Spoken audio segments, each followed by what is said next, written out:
What is it? A high-frequency signal with an embedded message. Again? I have to tell you guys that as a diehard G1 loyalist, Prime is the best thing that's ever had Transformers associated with it. Nice. I am You're not just saying.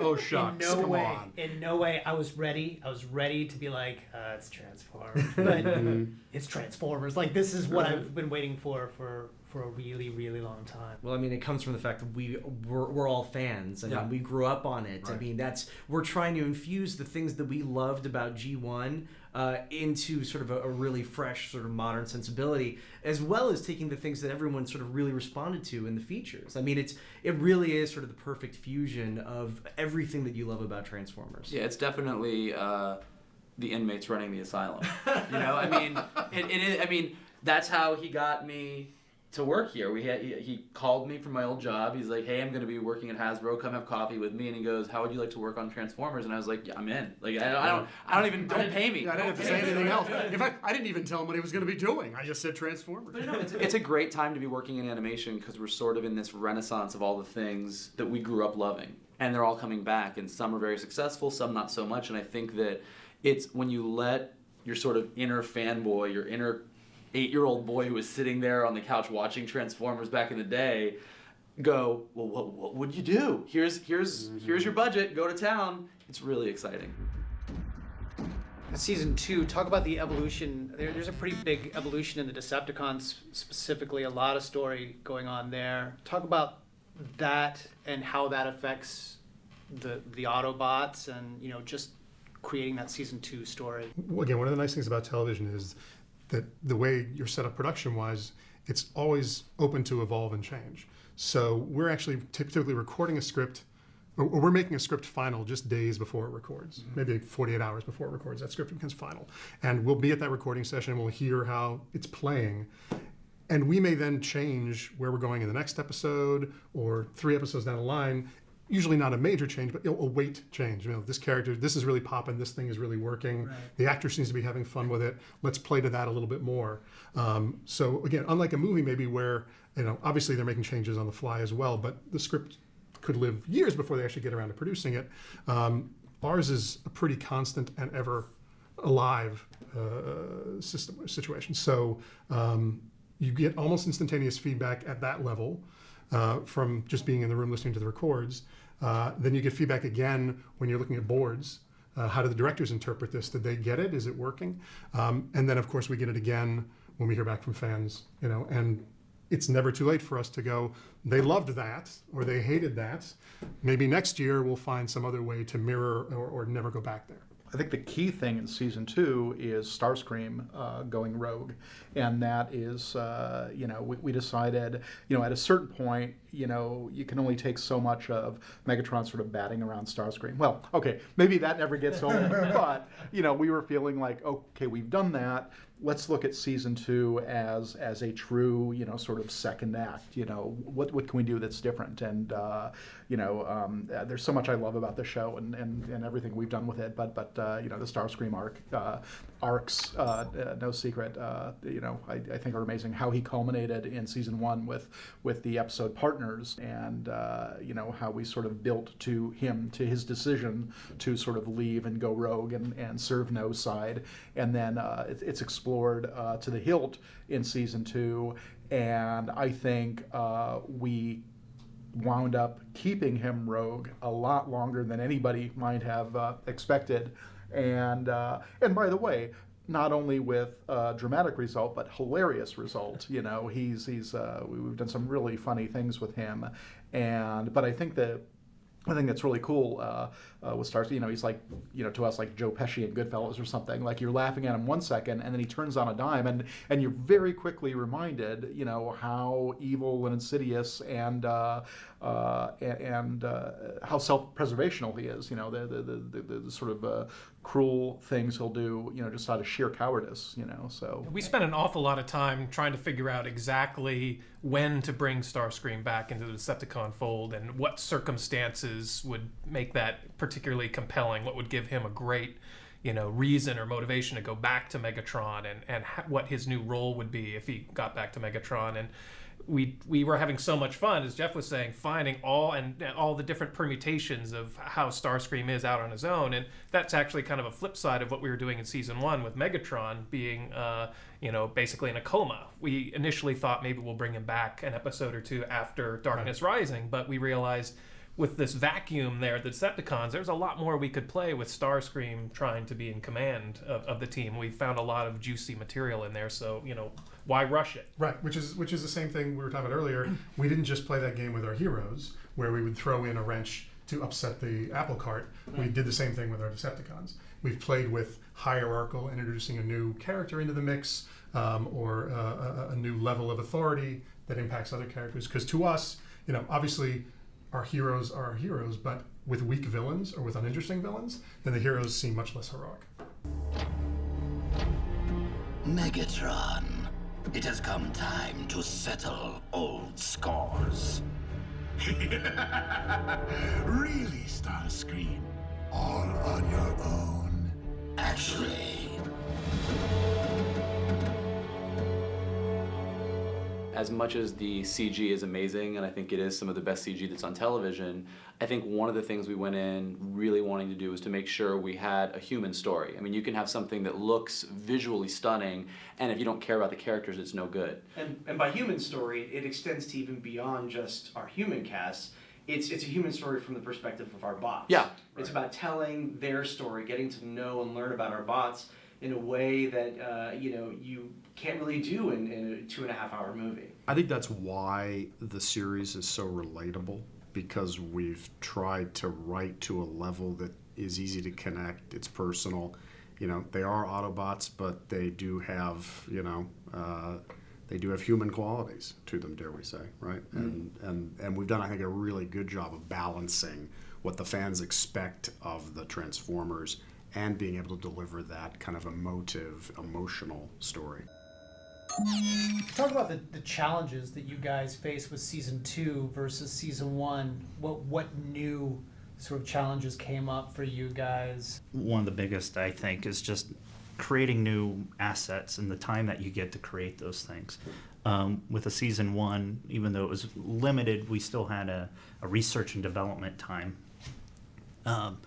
which is a big chunk of the work, figuring out the look of the show, the characters. Now, granted, that's already figured out by the time we got into season 2, but now that development time is taken away, and we still have things. These first few episodes were on Cybertron, and we're in Kaon, and that's something we haven't seen before, and we're just jumping right into it. So you have to build a lot of upfront assets, and actually doing those as I believe it was a 3 or 4-parter, these first episodes. So we're actually treating those as one giant episode. So these guys are not just designing for the first episode, but the first 4. So, I mean, for me personally, that was a big challenge, because myself, at least, is still working on season 1 in post. So not being able to have that development time that we had in the first season, you're playing a lot of catch up. And that was a tough challenge to start the second season for myself and my team. We had to design the look of Cybertron, and that's a pretty design heavy kind of challenge. When for the most part, all our action takes place and it's all earthbound, and we pay attention to what's realistic and scale, and what's believable as a built environment that everyone is kind of accustomed to. But then we're now at Cybertron, we have to address the lore of what Cybertron has looked like in the past, and what makes sense for a world that's built by machines, basically alien machines. So we had to kind of think about that. So the look, I mean, we try to create a world that is like machine, kind of inspired. You'll see a lot of, circular shapes that kind of allude to like a automobile engine or something like that. Mm-hmm. So took a lot of inspiration from that, and then just kind of made it feel very heavy and massive. So, but yeah, it was a very those first few episodes were tough to design and still capture kind of a cool, factor. And then once you guys have built everything, Yeah. then it would go where? One of the things that we have on the show, being Transformers, is most of the time, once we bring a new character into the show, there's already a pre-existing design from either G1 or from a toy line or from another incarnation of Transformers. So, the first thing we always do, Dave and I and the brand team will sit together and we'll look at those old designs and we look at the elements that we want to keep and the things that we think are cool. So, and then it's just the meetings, look at the script, look at what the character's all about now, because I've said it throughout many interviews and the entire time we talked about the show is the main thing with our boss that we wanted to do is, although it's based on a toy line and we want to create a great product, for our show, our main purpose is to create a great actor. We want to make sure that design portrays the right personality, that even from the vehicle and how it transforms and becomes this robot, it still creates the sensibilities and it portrays the right personality. That's what we always try to that's our main goal to achieve. So after these two guys have done their job designing basically like characters, which are basically the actors of the show, and environments, I take all this and basically my job would be kind of the same as a theater lighting set supervisor. Basically, I do paintings. First, a few color keys for the major sets in one episode. I mean, winning. I knew you wouldn't say it. And then, so for the main sets, I do a painting, and then in between we do like mini sketches, color sketches, to kind of link all this together and have a final visual of what the final image will look like. And all this, of course, still has to be supporting completely the characters and the storyline. So in a way, it's kind of an invisible kind of work, because all you're doing is just like putting color and texture and lighting out there, but totally supporting the storyline and characters. Talk about the tone of season 2 versus season 1. How has that changed in the look and feel of the show? I think by now at season 2, we kind of know what the stakes are. Season 1, we're introducing a lot of new characters. You're starting to learn who these kids are, and the kids are learning who the bots are. So it was kind of nice that the audience is actually growing as the characters are growing in the first season.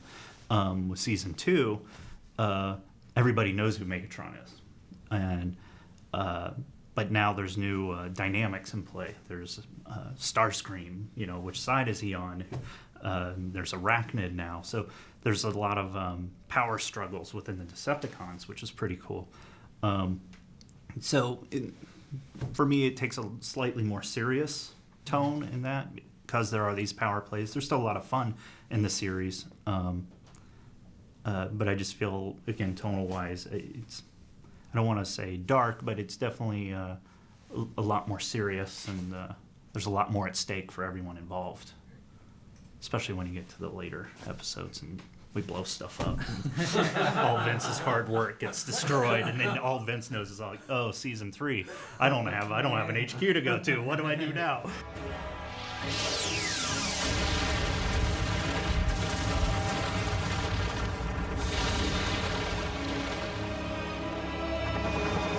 We are excited that the base is gone. The base is actually very hard to, because can you get this here, right here? All right, so there's Ratchet, and he's at this little station over here that he's always at.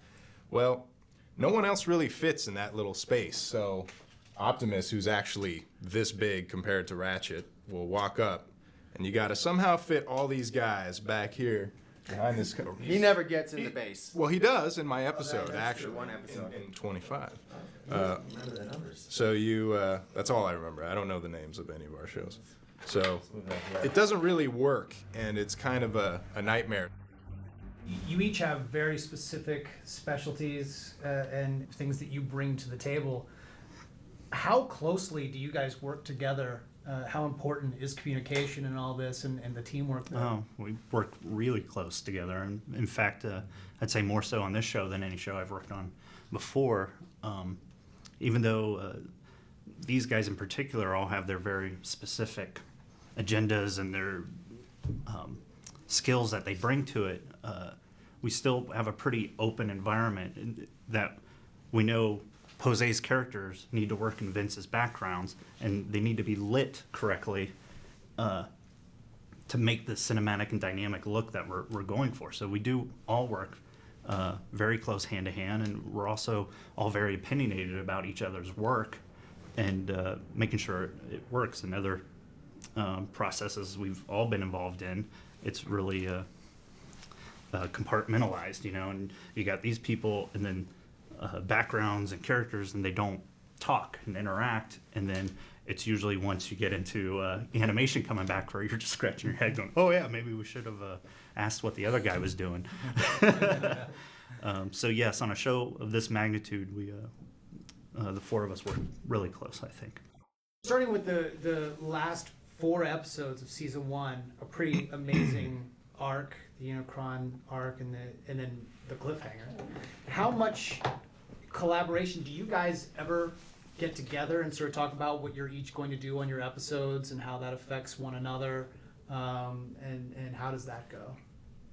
Absolutely, it's that simple. It's just opening up the communication, making sure we're all on the same page, that we're hooking up into the other show. We have that a lot, actually. We have a number of 3-parters and 4-parters and stuff like that. And so actually I recall on that one, you had was it the beginning of my show? Originally, the end of your show was actually in the beginning of my show, and then which was show 25, and show 25 was so monstrously big that they were like, well, maybe we could just move that to Todd's show, and Todd gave me a thank you for that. But, Yeah, a little more action. But yeah, I got to introduce Unicron in my episode, and you got to do all the fun fight stuff. Yeah, so we basically had to hook up and talk about where, how big are these guys, how many of them are going to be around Optimus, how are we going to handle his fighting style, stuff like that. Yeah, it's like blocking almost for like a live action film. You're really kind of setting your cameras where the characters are going to be.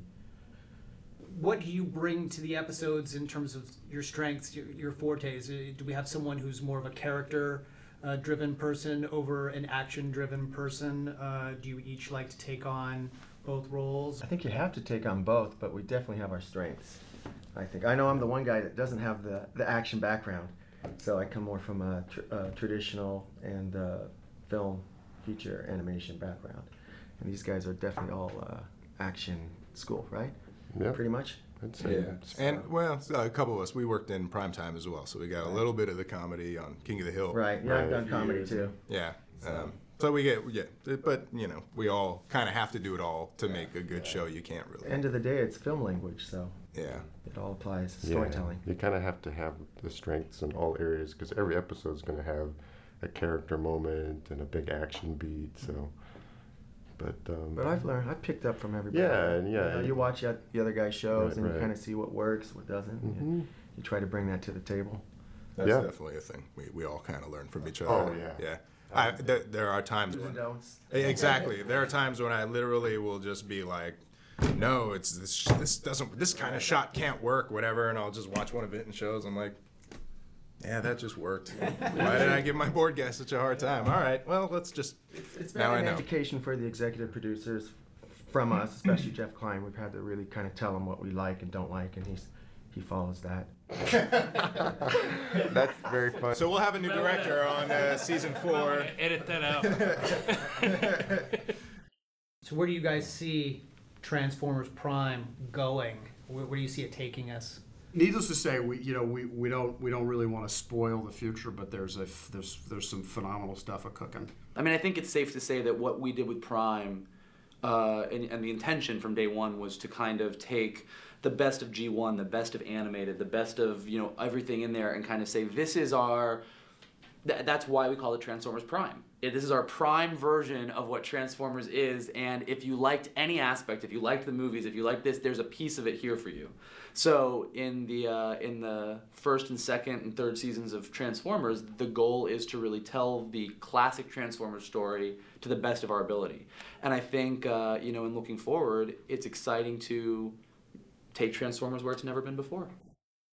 What do you guys look forward to going forward into Transformers? What do we get to look forward to as fans?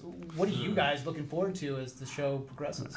Again, just personally, I love the characters. I love seeing where the characters go and what they end up doing and how they react to certain situations. I mean, we end season 2 with a pretty crazy situation going on. So seeing how these characters and actually getting to know what these characters are going to do, that's a lot of fun. I look forward to actually knowing what's coming and knowing that, oh my gosh, we're going to reach that point. That's going to be pretty amazing when we get there. Yeah. We're introducing a couple of new characters on both sides, and we explore how their introduction changes the dynamics of the different teams.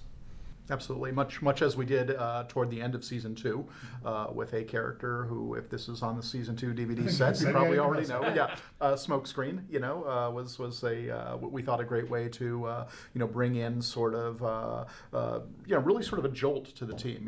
Really explore how it changes the dynamic, and I think at a certain point, just when the Autobots in many ways are sort of at their lowest ebb in season 2, is sort of a necessary, bolt of lightning, I guess. I'll make a sports analogy that Dwayne won't understand.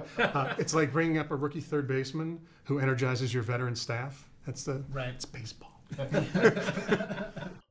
I'll say this.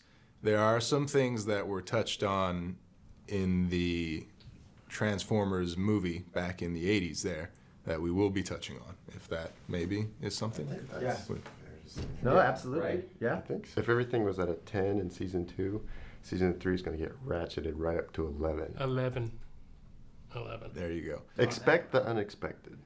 Like you think it's going this way, and then it, wow. Yeah. It goes the other way. Just like that. Yeah. I like that one. I'd say that's actually pretty fair to say about the season. A lot of stuff you'll see, you'll go, what? Really? Are you kidding me? And then, nope.